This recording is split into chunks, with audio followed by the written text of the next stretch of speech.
Hello and welcome to this dashboard tutorial for MoneyKlug.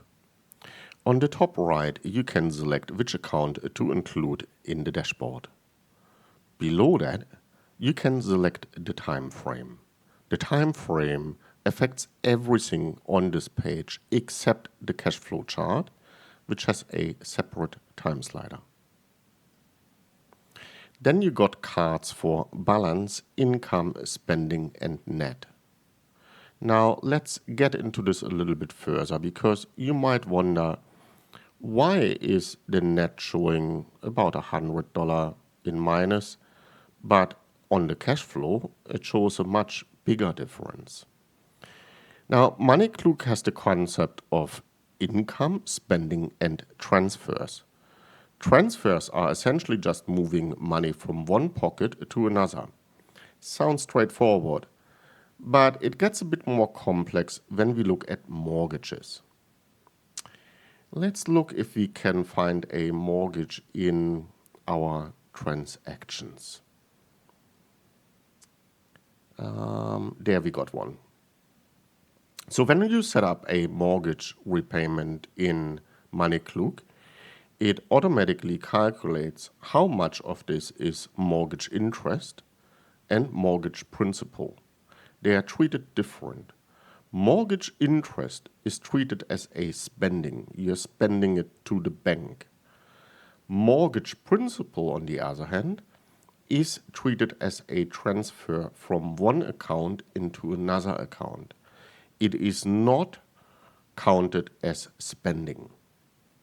So when we go to our dashboard, that is the reason why the net position here is different to your cash flow. Think of it this way. Interest is spending.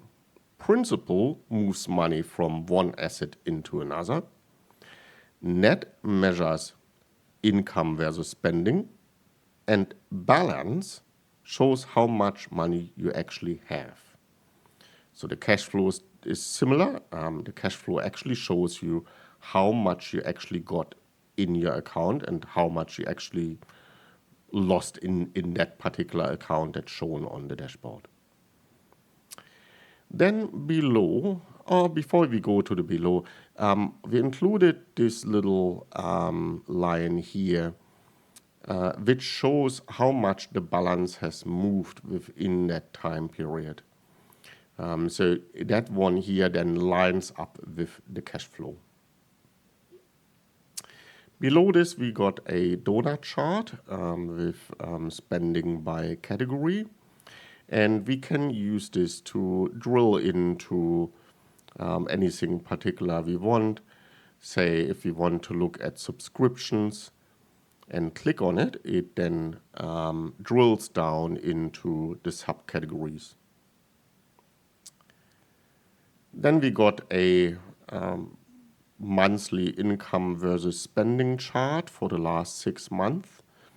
We can use this as well to filter. So if we click on this, it then filters the rest of the page. And if we click it again, it goes back to showing everything. And then below that, we got a spending calendar.